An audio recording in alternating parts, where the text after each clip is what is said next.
I've been asked time and again, what was it like when it had its teeth around you? I've relived that moment far too many times, but I still couldn't tell you with clarity what I was thinking. There was adrenaline and fear, but what still burns in my memory was its eye, with my own eyes being just inches away. That pure, perfect, impassive aggression as it had both of my arms between its jagged teeth, shearing my flesh from the bone, snapping those bones with such ease. And I think what went through my mind was an unconscious realization that I was just meat. This was all in a day's work, and it was nothing personal. It was hungry, and I was there. As it ripped my limbs from my body, I think I accepted my fate. I was seafood, and it was a bad day to go surfing. Do you know what they say about me now? They say I shouldn't be alive, but I am. And here's my story. It was October 2014, and my girlfriend and I decided to go to the beach. This was off the coast of Esperance in Western Australia, some of the most beautiful and enchanting coastline in the country. But I was there for the surfing,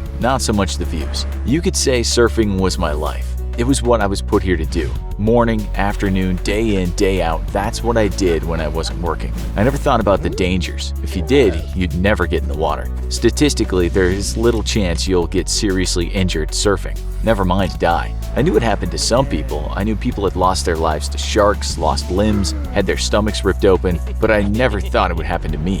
When I wasn't working, that's all I did, surf. I traveled the coast looking for the perfect break, traveling far and wide in an attempt to discover some hidden gem, my own private surfing paradise. The more remote, the better, and on that fateful day, I'd found such a place. It was about 8 a.m. when I first got in the water. The waves were perfect. The forecast for the day in my mind was another brilliant day with the waves, the elements, the closest thing you can get to walking on water. That's what people might not realize about surfing. The majesty of being carried along the waves, the sublime feeling of being lost in the moment. For me, that was my religious ecstasy. It was my answer to futility. Everything made sense to me when I was in the water. I was on an isolated stretch of beach, a place where you'd find few surfers. What I didn't know was that the locals were all well aware there had been a lot of shark sightings there before I ended up starting out on the horizon with my board. 2 great whites had been spotted just over a week before I went in that water. In fact, I later saw photos of one of those beasts right behind a guy who was surfing. This I knew nothing about at the time. My girlfriend was always wary of sharks, but for me, I simply put them out of my mind. That day she said she was going to lie back and do a bit of sunbathing. I spent some of my morning trying to teach her this great skill, but she got fed up of that, and then it was time for me to go it alone.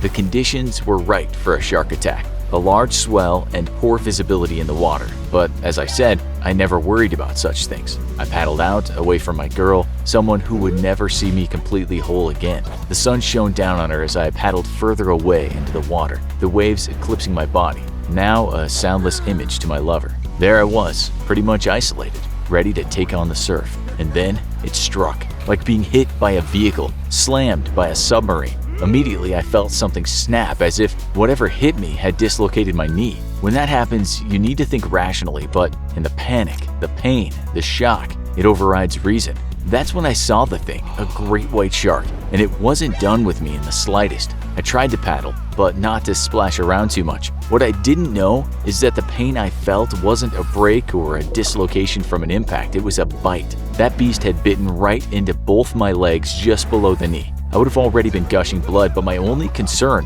was not getting hit again. I headed to the shore, but this thing just kept circling around me. I've never felt so vulnerable in my life, so small, so weak, and at the mercy of something else. And then, again it came, rushing in so fast I was completely helpless. I tried to push myself up on the board, guard myself against its rage, its hunger. It worked. That time, it took a chunk of the board instead of a chunk of me. There was perhaps hope now. The shark moved farther away, and I paddled slowly toward the shore where my girlfriend was sitting completely unaware of what was happening to me. But the shark was only setting itself up for another charge. It had me in its sights, and it came from behind. Third time, unlucky.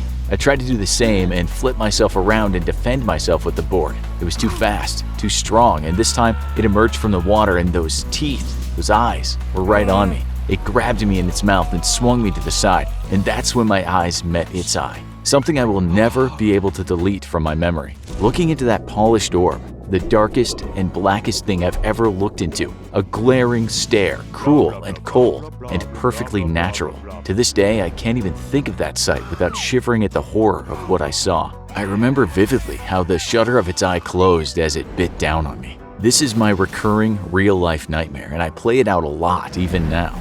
Both my arms are now in its mouth, and it's violently shaking me, trying to rip them off, wanting me, needing me as merely another meal in its daily routine. It dragged me down, and I had to hold my breath. There was no way I was getting away from it, not until it had some of my meat. Next thing I knew, I was back with my head above water, now stained by my own blood. Not entirely whole, I thrashed in this red sea, alive, but close to death. The shark had ripped off most of the flesh of one of my arms, so much so it looked like a chicken bone stripped down of all its flesh. It also had my other hand. I tried to get away. Even as disabled as I was, I tried to swim.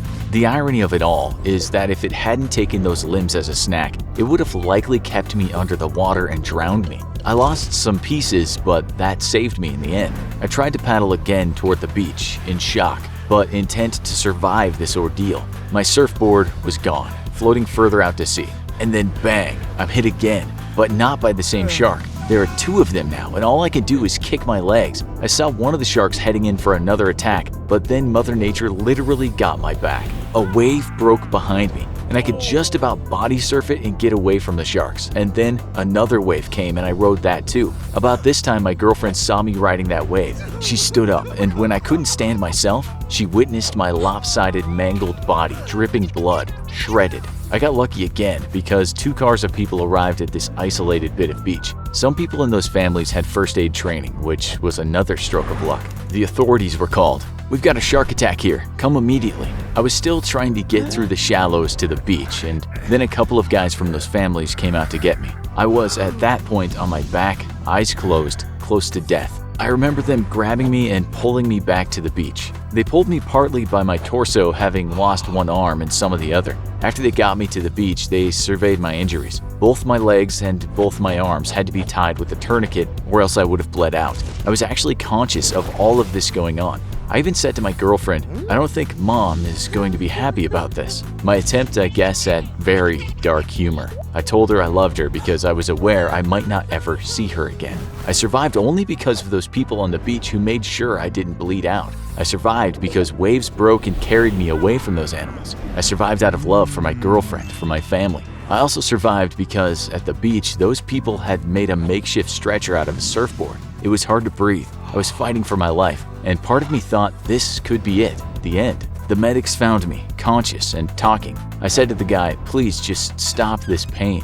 Ravaged, I was taken to the hospital where I would receive multiple blood and plasma infusions. They later flew me to Perth for life-saving surgery. In the end, my body was a patchwork of 95 stitches and 45 staples holding it together. I lost most of my left arm and my right hand. My tendons and my legs were so badly damaged the road to walking again was a long one. At the beginning, it was just hard to get out of bed. What was merely a meal to those beasts became months and months of mental torment for me. There were a lot of bad days. Trust me, not being able to tie your shoelaces has an effect on you. But thanks to prosthetic limbs, I'm able to do most basic things now. I learned to live again, and the days of depression were outnumbered by the good days. I learned to drive with this new partly mechanical body. I cooked food, I drank beers with my mates, and I can't tell you how good it felt just to be able to hold a bottle again. How great it felt just to brush my own teeth. My girlfriend has stood by me. She's never left my side, and this year, we got married. I even had the chance to visit those families who no doubt saved my life. I am eternally in debt to those people. Just 4 years after the attack, I represented Australia in the 2018 Winter Olympics on the Paris snowboarding team. I came 5th in the men's banked slalom SBUL and 9th in the men's snowboard cross SBU. It's not bad, but I wanted to do better, and I did. In 2019, I got my first medal, which was a bronze in the men's snowboard cross UL at the World Paris Snowboard Championships. You could ask me now if I missed the water, the sublimity of riding the waves, the majesty of the ocean on a sunny day. My answer would be that I'm okay with the snow. For the most part, it's toothless, and I doubt I'll be snowboarding into a bear anytime soon. What do you think about this story? Tell us in the comments. Also, be sure to check out our other show, What If You Woke Up with Shark's Teeth? Thanks for watching, and as always, don't forget to like, share, and subscribe. See you next time.